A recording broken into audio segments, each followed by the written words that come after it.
దైవ గ్రంథంలో నుండి లూకా సువార్త 6వ అధ్యాయము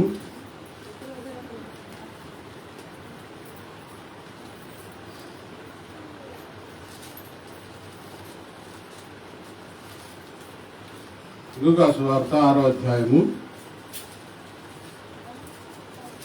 46వ వచనం.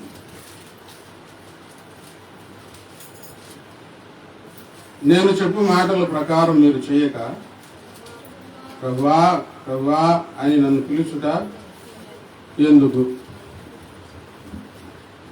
యేసు ప్రభు వారంటే చాలా మందికి ఇష్టం,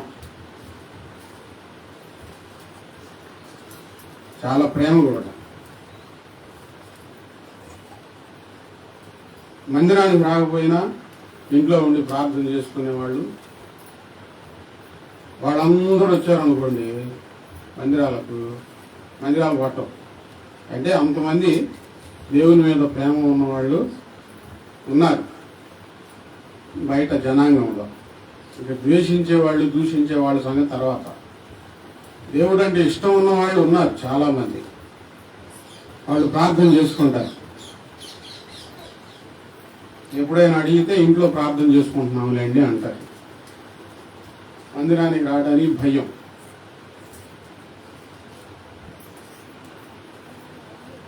యేసు ప్రభు వారు అంటే ప్రేమ ఉండటం మంచిదే. దేవుడు అంటే ప్రేమ ఉండటం చాలా మంచిది. దేవుని ప్రేమించడం. యేసు ప్రభు వారు ఆ దినాలలో స్వార్థ చేసేటప్పుడు ఆయన వెంట చాలా మంది జనాభా ఉన్నారు. ఆయన ఏం కోరుకున్నారంటే, నేను చెప్పు మాటల ప్రకారం మీరు చేయగా ప్రభువా ప్రభువా అని నన్ను పిలుచుట ఎందుకు?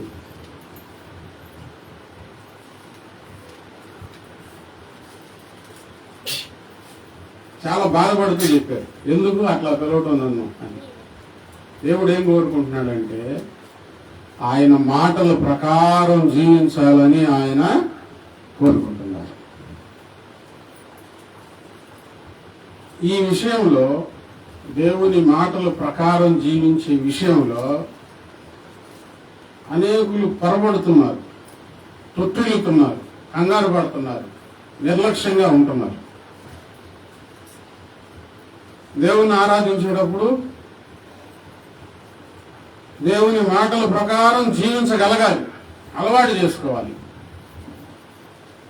ఎందుకు దేవుడు ఆయన మాటల ప్రకారం జీవించాలని కోరుకుంటున్నాడు?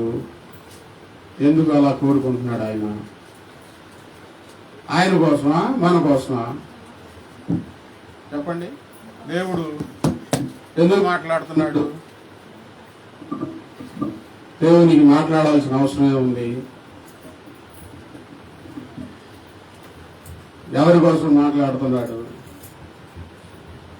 మన క్షేమం కొరకు, మనం బాగుండాలని, మనం వర్ధిల్లాలని, మనం సంతోషంగా ఉండాలని దేవుడు మాట్లాడుతూ ఉన్నాడు. పాత నిబంధనలోనికి వెళ్తే పరలోకంలో ఉన్న దేవుడు ఇశ్రాయేలీయులను ఐగుప్తులో నుంచి విడిపించి కానాను దేశం చేర్చడానికి వారు ప్రయాణం అవుతూ ఉన్నప్పుడు దేవుడే అగ్నిలో దిగి వచ్చి, మేఘస్తంభంలో అగ్ని స్తంభంలో వారితో కూడా ఉండి, మీరు నాకు ఇష్టలుగా నా ఎదుట ఉండాలి, మీరు ఎలాగూ జీవించాలంటే అందరి వలె జీవించకుండా, మనుషులు చాలామంది ఉన్నారు, జనాభా చాలామంది ప్రజలు ఉన్నారు, వారికి ఇష్టం వచ్చినట్లు జీవిస్తూ ఉన్నారు. వారు పద్ధతులు నూతనంగా ఏర్పాటు చేసుకున్నారు. మీరు అలాగ జీవించకూడదు, ఇదిగో మీరు జీవించవలసిన ధర్మ విధులు ఇవి అని దేవుడు స్వయంగా మాట్లాడి మోషేకు ధర్మశాస్త్రమునిచ్చి, మోషే చేత ధర్మశాస్త్రాన్ని వ్రాయించి, మీరు నా ఎదుట ఇలాగ జీవించాలి, ఇలాగ బ్రతకాలి, మీరు నా ఆజ్ఞలు గైకొంటే, నా మాటలు మీరు వింటే మీకు ఆశీర్వాదం వస్తుంది, మీరు దీవించబడతారు. భూజనులందరిలో మీరు ఎక్కువగా ఎంచబడతారు, ఘనముగా ఉంటారు.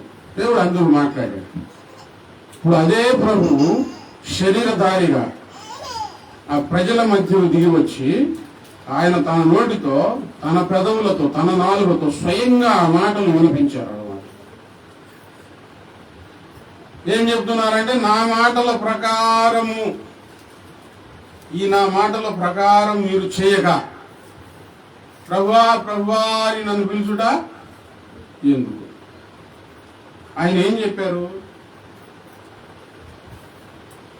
27వ వచనం నుంచి మనం చదివితే ఆయన చెప్పిన మాటలు కొన్ని. ధర్మశాస్త్రంలో ధర్మ విధులు ఉన్నవి. యేసు ప్రభు వారు నేను చెప్పు మాటల ప్రకారం మీరు చేయక ప్రభువా ప్రభువా నన్ను పిలుచుట ఎందుకు అనే మాట ఎందుకు వాడారంటే, దానికి ముందు ఆయన కొన్ని మాటలు చెప్పారు. 27వ వచనం నుంచి మనం చదివితే, వినుచున్న మీతో నేను చెప్పింది ఏమనగా, వినుచున్న మీతో, వినని వారికి కాదు, వినే మీతో నేను చెప్పింది ఏమనగా,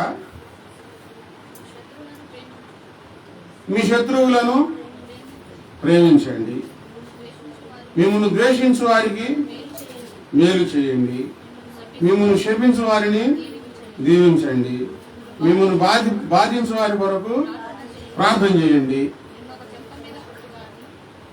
ఒక చెంప మీద కొట్టువాని రెండవ చెంప కూడా తిప్పుము, నీ పై బట్ట ఎత్తుకొని పోవాలని నీ అంగిని కూడా ఎత్తుకొని పోకుండా అడ్డగింపొద్దు, నిన్ను అడుగు ప్రతివానికి ఇమ్ము, నీ సొత్తు ఎత్తుకొని పోవాని ఎత్తు దాన్ని మరలా అడగవద్దు.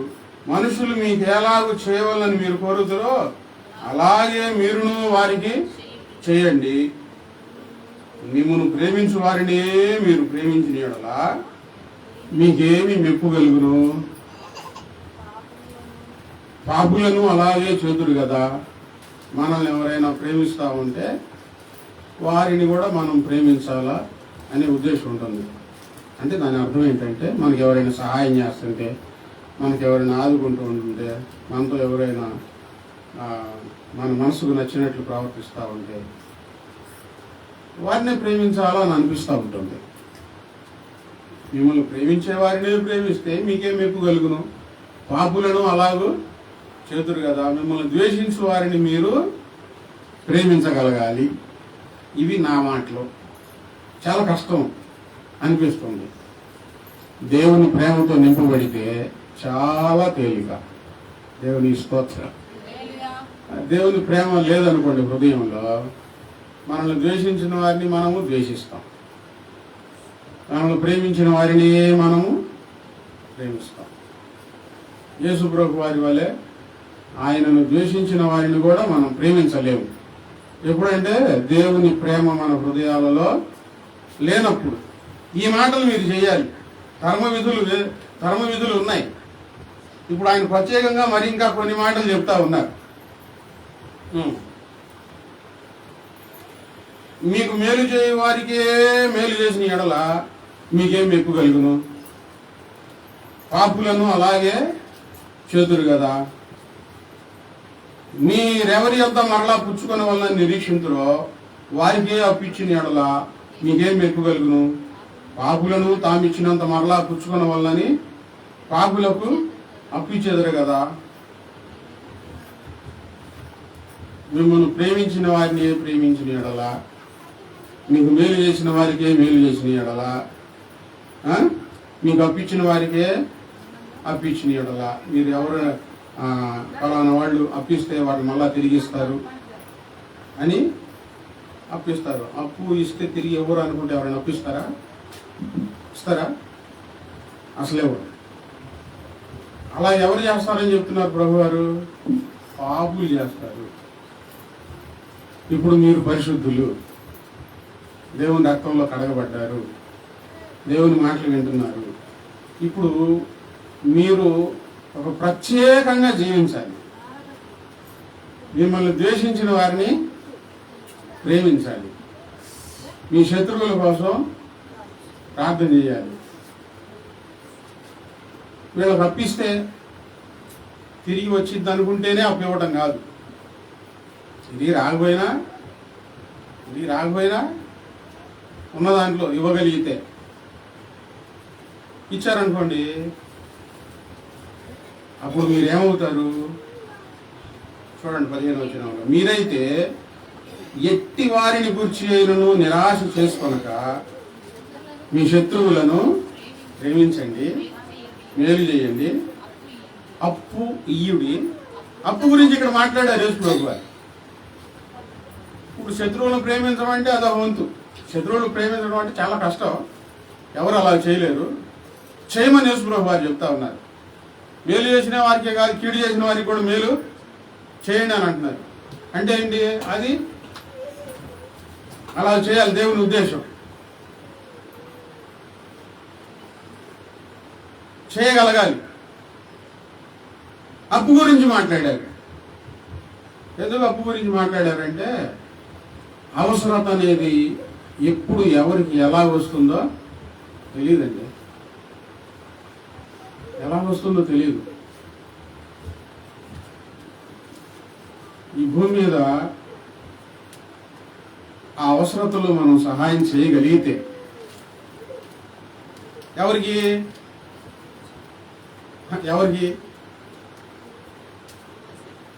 మన అవసరతలో వాళ్ళు ఇచ్చారు కదా, వాళ్ళ అవసరంతో మనకి ఇవ్వటం అది సహజం. ఇప్పుడు ఇంకా ప్రత్యేకంగా చెప్తున్నారు యేసు ప్రభువు, కీడు చేసిన వారికి, మనల్ని ద్వేషించే వారికి, మనల్ని హింసించిన వారికి వాళ్ళకి అవసరత వచ్చింది. వాళ్ళకి ఎవరు ఇవ్వలేదు. తప్పగా అడుగుదామా వద్దా వీళ్ళని అనుకుంటా ఉంటారు. వాళ్ళకి తీసుకెళ్ళి ఇచ్చామనుకోండి, దేవుడు ఏమనుకుంటాడంటే, ఆహా ఎంత అద్భుతం చేశారు. దేవుడే కాదు, ప్రజలు కూడా ఏమనుకుంటారు?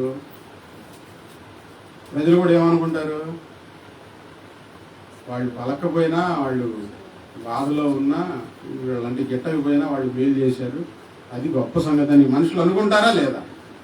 అప్పు గురించి మాట్లాడారు ప్రభువారు.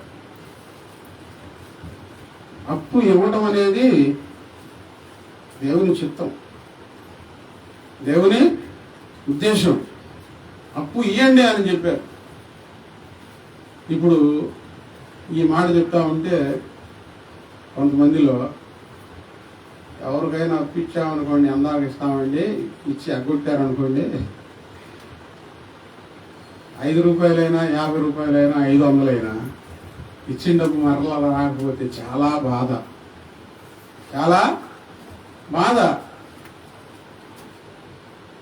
అది కుదరని పని కదా అనుకుంటా ఉంటాం.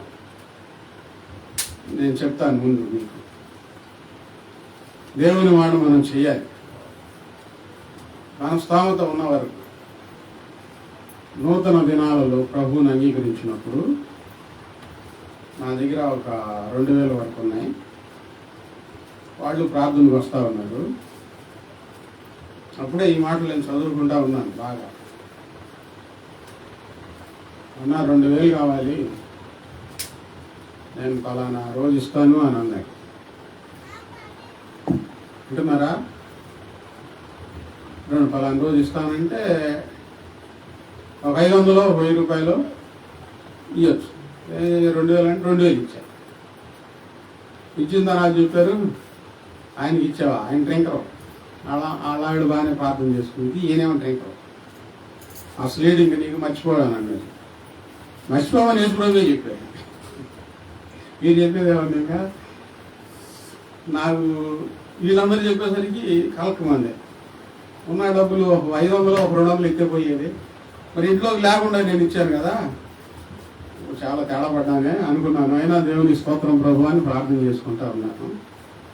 వారం 10 రోజులు పోయింది, ఇవ్వలేదు. నేను చెప్పాను ఈడని ఆయన, నేను అడగల, ప్రార్థన చేసుకుంటా ఉన్నాను.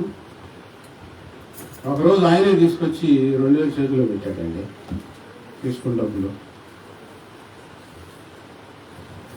మీరు దేవుని మాటలు ఏదైనా, ప్రేమించడం అయినా, మేలు చేయడం అయినా, అప్పు చేయడం అయినా, సహాయం చేయడం అయినా, పరిచర్య చేయడం అయినా, దేవుని దగ్గరికి రావడం అయినా, ఏం చేయడం అయినా ఎలా చేయాలంటే నమ్మకంతో చేయండి, అద్భుతం చూస్తారు. దేవుని మీద విశ్వాసంతో చేయండి, అద్భుతం చూస్తారు. మరి ఒక చోట యోహాను గారు చెప్తారు, మీరు ఎవరికి అచ్చి ఉండవద్దు.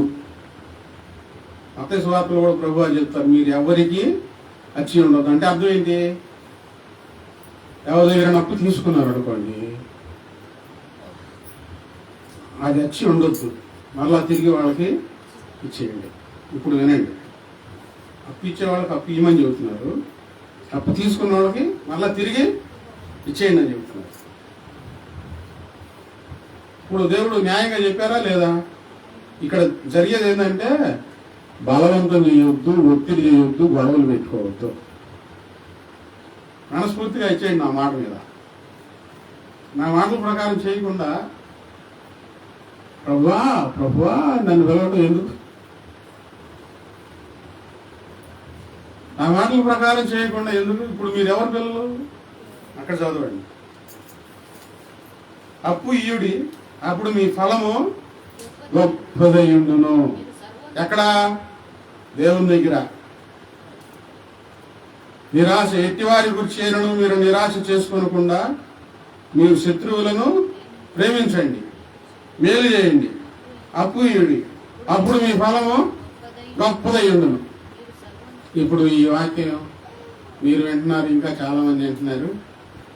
మీ దగ్గరకు వచ్చి ఈ పాస్టర్ గారు చెప్పాడుగా అప్పు ఇవ్వని, ఇప్పుడు ఇస్తావా లేదా అని ఎవరు కూర్చుంటే వాళ్ళకి ఇవ్వాలి. అట్లా అడిగితే అసలు ఇవ్వకూడదు. కావాలని ఎగతాలు చేయడానికి అడుగుతారు, పాస్టర్ గారు చెప్పాడుగా మరి అని. వాళ్ళ అవసరతను బట్టి మనం ఇవ్వాలి. ఎగతాలు అడిగితే లేవు అని చెప్పేసండి, ఇబ్బంది ఏం లేదు. మీ ఫలము గొప్పదై ఉండును. దేవుని దగ్గర గొప్ప ఫలం దేవుడు మనకి. నమ్మకంతో చేయండి, నమ్మకం లేకుండా భయంతో అసలు చేయొద్దు. మీరు సర్వోన్నతుని కుమారులై ఉండురు. ఇప్పుడు ఎవరి పిల్లలంగా మారుతాం? మనం దేవుని పిల్లలంగా మారిపోతామండి. అలా చేస్తే ఒక ఆధిక్యత దేవుని దగ్గరికి మనకు వస్తుంది. ఆయన కృతజ్ఞత లేని వారి ఎడలను, దుష్టుల ఎడలను ఉపకారి అయి ఉన్నాడు. వినండి, మనమే ఇస్తాంలే కానీ ప్రజలకు దేవుడు ప్రతిరోజు ప్రతి వారికి ఎంత ఆయన ఇస్తూ ఉన్నాడు. వర్షం, గాలి, నీళ్లు ఎవరిచ్చేవి?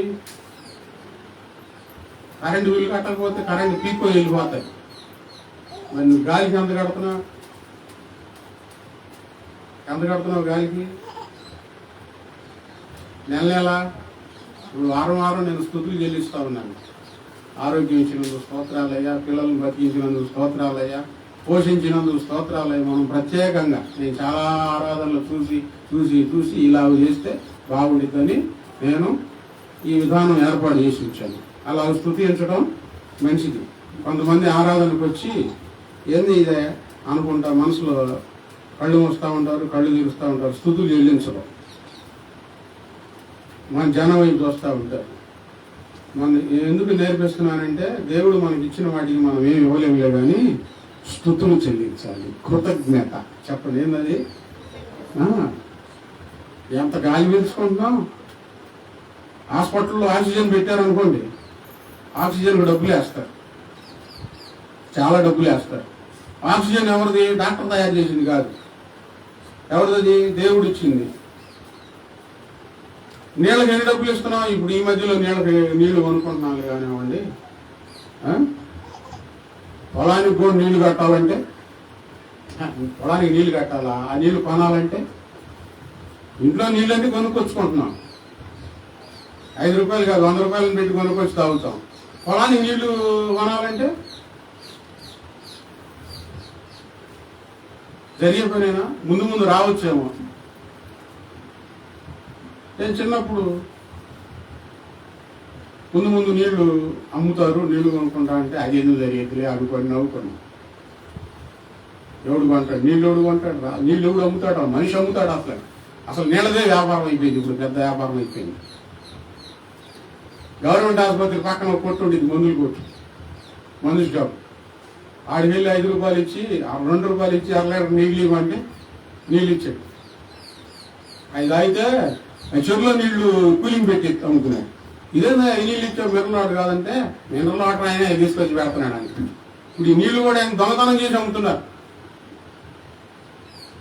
దేవుడు మనకి ఎన్ని ఈవులు ఇస్తున్నాడు, వాటికి మనం ఏం కడుతున్నాం? దేవునికి ఏమి ఇవ్వట్లా. కృతజ్ఞతతో స్తుతులు చెల్లిస్తే చాలు. స్తుతులు చెల్లించాలి. వారం వారం ఆరాధనలో జరిగేది అదే. ఆయన కృతజ్ఞతలు లేని వారి ఎడల, దుష్టుల ఎడల ఉపకారి అయి ఉన్నాడు. అంటే మంచివారికి ఎడల మత్తయి సువార్తలో ఇంకా స్పష్టంగా రాసి ఉంటుంది. మత్తయి సువార్త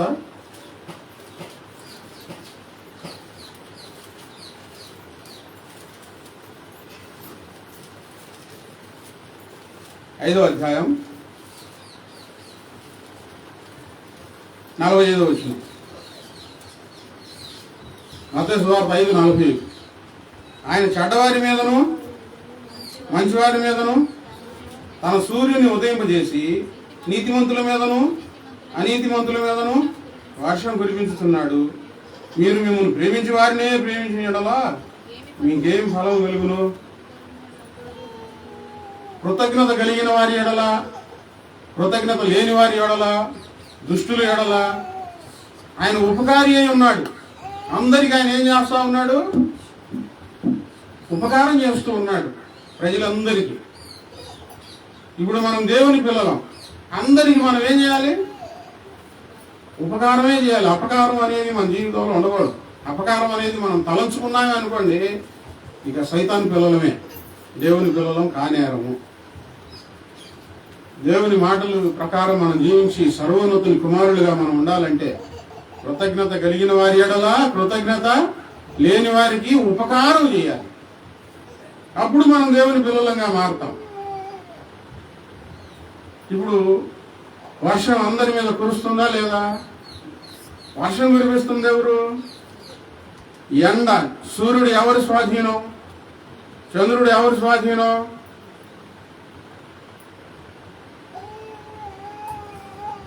నన్ను ప్రేమించిన వారి మీదనే వర్షం కురవాలి అనే దేవుడు అన్నాడు అనుకోండి, నాకు స్థుతులు చెల్లించే వారి మీదనే వర్షం కురవాలని అన్నాడు అనుకోండి, మిగతా వాళ్ళ పరిస్థితి ఏమైపోయింది? వాళ్ళు బిక్కు బిక్కు అని చూడటమే. ఎన్ని తంత్రాలు, మంత్రాలు, యంత్రాలు, గందరగోళాలు చేసినా వర్షం కురవదు. ఇంకా దేవుడు ఒక మాట అంటే ఆయన ఆరాధించకపోయినా దేవుడు వారికి వర్షాన్ని ఇస్తున్నాడు, ఆరాధించే వారికి వర్షాన్ని ఇస్తూ ఉన్నాడు. మంచివారి మీద ఆయన ఎండ కురిపిస్తూ ఉన్నాడు, చెడ్డవారి మీద ఎండ కురిపిస్తూ ఉన్నాడు. వర్షమే కాదు, ఎండ కూడా కావాలి. అసలు ఎండే లేదనుకోండి, శరీరంలో రకరకాల రోగాలు పెరిగిపోతాయి. బాగా కూలింగ్ అయిపోయింది అనుకోండి, ఇక నరాలు చచ్చిపడిపోయి దగ్గు, జ్వరం, జలుబు అన్నీ వచ్చేస్తాయి. ఎండ కావాలి, వర్షము కావాలి. అది మంచివారి మీద, చెడ్డవారి మీద, నీతివంతుల మీద, అనీతివంతుల మీద, కృతజ్ఞత కలిగిన వారి మీద, కృతజ్ఞత లేని వారికి ఆయన చేస్తూ ఉన్నాడు. అందరినీ బ్రతికిస్తూ ఉన్నాడు. మనం కూడా దేవుని మాటల ప్రకారం మనల్ని ప్రేమించిన వారికి, మనకు కృతజ్ఞత చూపిస్తున్న వారికి కాదు, కృతజ్ఞత లేని వారికి కూడా సహాయం చేయగలిగితే ప్రజల్లో నుంచి, దేవుని దగ్గర నుంచి మనకు మెప్పు కలుగుతుంది, గొప్ప ఫలం వస్తుంది, సర్వోన్నతుని కుమారులమై ఉంటాం. వినండి 36వ వచనం, లూకా 6:36. కాబట్టి మీ తండ్రి కనికరం గలవాడై ఉన్నట్లు మీరును కనికరం గలవారై ఉండండి. దేవుని పిల్లలు కనికరం ఉండాలి, ద్వేషం కాదు. ద్వేషం ఉన్న వాళ్ళు నోట నుంచి భయంకరమైన మాటలు వస్తాయి. కనికరంగా ఉన్న వారి నోట నుండి సున్నితమైన, వినసొంపైన మాటలు వస్తాయి, ప్రేమతో కూడిన మాటలు వస్తాయి. మనం కనికరం కలిగి ఉండాలి. తీర్పు తీర్చకుడి, అప్పుడు మిమ్మల్ని గురించి తీర్పు తీర్చబడదు. దేవుని దగ్గర ఎలా జీవించాలి అనేది యేసుప్రభు వారు ఇంకా స్పష్టంగా చక్కగా చెప్తా ఉన్నారు. తీర్పు తీర్చడం అంటే ఏంది? వాళ్ళు అలా చేస్తున్నారుగా, ఖచ్చితంగా ఏదో ఒకటి జరిగిద్దిలే, అలాగ అయ్యిద్దిలే. మరి నువ్వు అన్నావు అనుకో, రేపు దేవుడు నిలబెట్టి నువ్వు ఫలానా తీర్పు తెచ్చావు కదా, మరి అలాగే నిన్ను కూడా చేయాలంటే అప్పుడేం జరిగింది? అప్పుడేం చేయాలి? మరి నువ్వేగా అట్లా చెప్పింది అని. అసలు ఎవరి గురించి మనం తీర్పు తీర్చవచ్చు? తీర్పు తీర్చేది ఎవరు? దేవుడే. మనం చేయవలసింది ఏంటంటే గద్దించవచ్చు, సరి చేయవచ్చు తప్పులు, కానీ తీర్పు తీర్చకూడదు.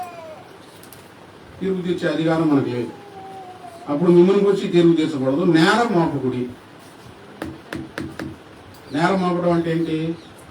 నువ్వు సగం విని అసలు వినకుండా చూడకుండా వీళ్ళే చేశారు, అలా చేశారు, వీళ్ళే అన్నారు, నువ్వే అట్లా ఖచ్చితంగా నువ్వే చేసిందని రుద్దకూడదు.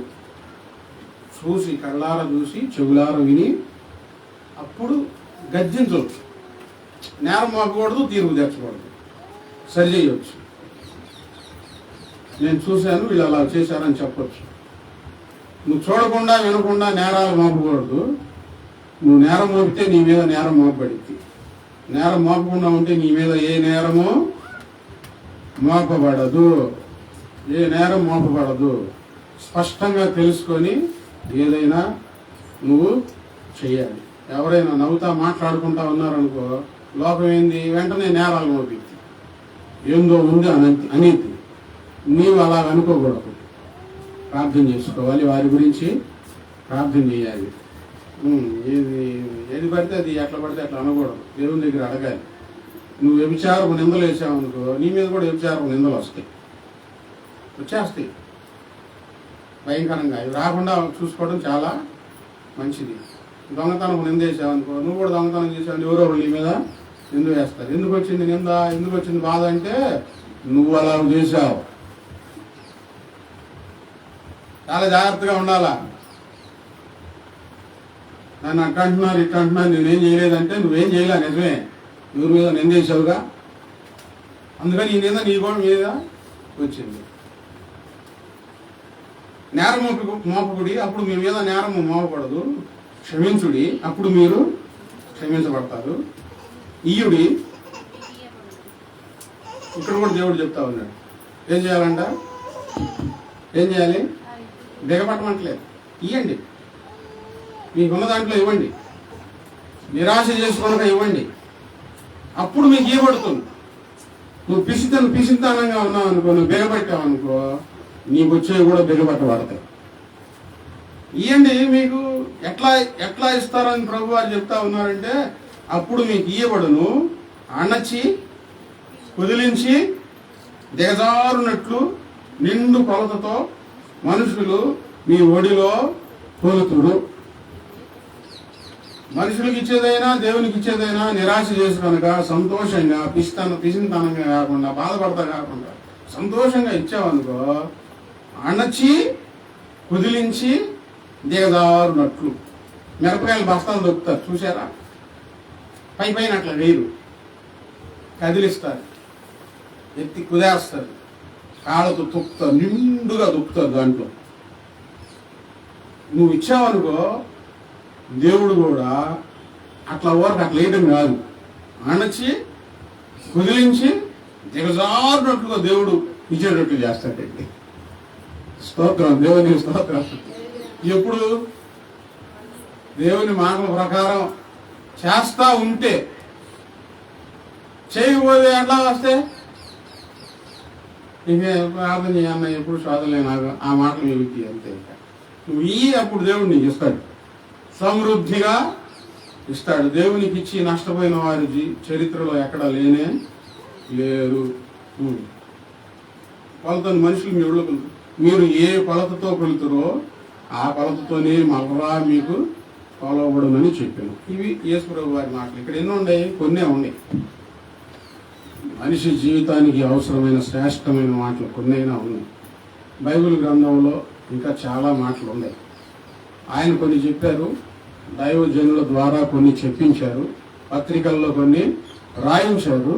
అవన్నీ మనం చదువుకొని నేను ఎలా వీటిని ఆచరణలో పెడుతూ ఉన్నాను. వింటాం కాదండి, దేవుని మాటలు వింటారు. విని వాటిని ఏం చేయాలి? అనుసరించాలి. ఈ మాటల ప్రకారం అనుసరిస్తే నీకు క్షేమం, సంతోషం సమృద్ధిగా వర్ధిల్లుతుంది. సామెతల గ్రంథం 3వ అధ్యాయం చదవండి. నా కుమారుడా, నా ఉపదేశమును మరువకుము. సామెతల గ్రంథం 3వ అధ్యాయము.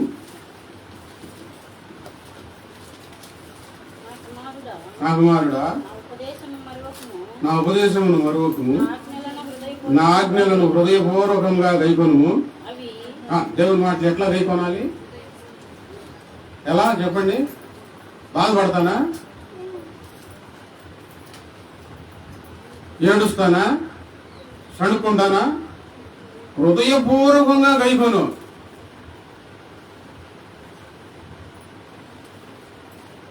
హృదయపూర్వకంగా గైకొనటం అంటే ఏంటి? ఉదాహరణ చెప్తున్నాను.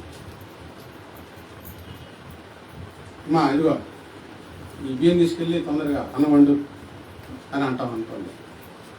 సరే తీసుకెళ్ళి వండాలా, ఇప్పుడే చేయాలా, ఎందుకంట సరేలే అని బాధగా చేస్తే ఎట్లా ఉండిద్దండి? కొంతమంది అలాన పని చేయమనగా ఆ చూపులు ఏందో, ఆ మొహం ఏందో అర్థం కాదు. పని చేయమనంగానే వెంటనే సరే చేస్తానంటే అదో తృప్తిగా ఉండిద్ది. మనకే ఇంత బాధ ఉంటే మరి దేవుని మాటలు చాలా విలువైనవి, మన జీవితానికి ఆధారమైనవి. వాటిని మనం సంతోషంగా చేయకపోతే దేవునికి ఎంత బాధ అండి? ఏడుస్తా కాదు, సణుకుండా కాదు, సంతోషంగా దేవుని ఆజ్ఞలు గైకొంటే ఏం జరుగుతుంది? అవి దీర్ఘాయువును. చెప్పండి ఏంటి? మనకా దేవునికా? మనకే. మధ్యలో వారు ఇంకా ఎంత నిండు ఆయుష్ ఉందో అంత నిండు ఆయుష్ అనుభవిస్తాం. దీర్ఘాయువును సుఖజీవంతో గడుచు సంవత్సరం ఏముంటుంది? సుఖమైన జీవనం ఉంటుంది. కన్నీళ్ళు ఉండవు, భయంకరమైన గందరగోళాలు ఉండవు. దేవుని ఆజ్ఞలు పాటిస్తే, ఇలా పాటించకపోతే ప్రభు దగ్గరకు వచ్చిన ఉపయోగం ఉండదు. నేను ఏం చేయలేను, దేవుడు కూడా ఏమీ చేయలేడు. ఇక చెప్పలేను నా బాధ యేసునాథ, తిప్పలన్నీ నాకేనయ్యా యేసునాథ. ఆ పాట పాడుకుంటా బతకటం లేకపోతే కదా పాడబోతే. అతుకుల బతుకులో గతుకుల మార్గం, అతుకులు బతుకు బ్రతుకుల మార్గమే. ఇంకా ఎప్పుడు దేవుని మాటలు చేయకుండా మీ ఇష్టం వచ్చింది అల్లా చేసుకుంటా ఉంటే, మంది అట్లా కాదు ఇట్లా చేయాలంటే ఏం కాదు ఏం కాదు అంటారు. వీళ్ళ అతుకులు బతుకులు అయిపోయినప్పుడు అప్పుడు అర్థమైంది.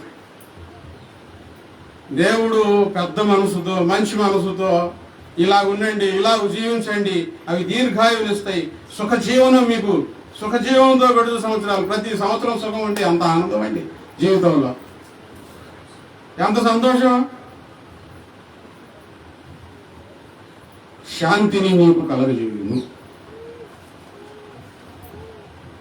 మనశ్శాంతి వస్తుంది. ఇప్పుడేమో కానీ ఇంతకుముందు డబ్బులు ప్రభు అని అడిగేవాడిని. ఇప్పుడు నేను అడగట్లేదండి నిజంగా. ఎందుకో తెలుసా?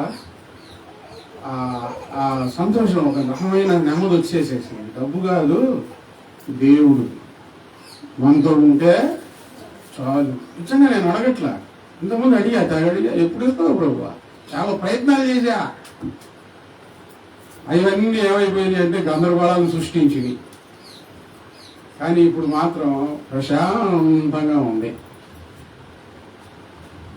ఎంత హాయిగా నిద్రపోతున్నానంటే, అలా కళ్ళు మూసానంటే రోజు 12:30 1 గంట అవుతుంది. ఏదో ప్రార్థన, ఏదో ఒకటి ఎటు ఖచ్చితంగా 4:30కి మెలకు వచ్చింది. ఈ లోపు ఏమి జరుగుతుందో తెలియదు. కంటి నిండా దేవుడు నిద్రిస్తున్నాడు, సుఖమైన నిద్రిస్తున్నాడు. అంతకంటే ఇంకేం కావాలి?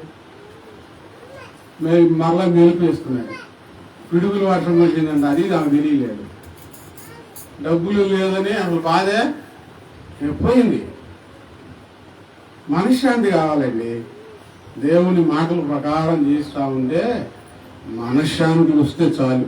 డబ్బులు చాలా వస్తాయి, అది గబగబగబ వారం రోజుల్లోనే అదిగో ఇదిగో అనుకుంటాను, ఇక చూస్తానే దన్నదనదన అయిపోయినాయి అనుకోండి. వచ్చిన సంతోషం, పోయిన బాధ ఇక మామూలుగా గందరగోళం కాదు. ఇంకా అది దేవుని మాటల ప్రకారం జీవిస్తే మనశ్శాంతి, సమాధానం, సంతోషం, క్షేమం, దీర్ఘాయువు సమృద్ధిగా మనతో ఉంటాయి. సమృద్ధిగా ఉంటాయి. చివరిగా కొరింథీయులకు రాసిన పత్రిక, మొదటి పత్రిక 10వ అధ్యాయం 5వ వచనం.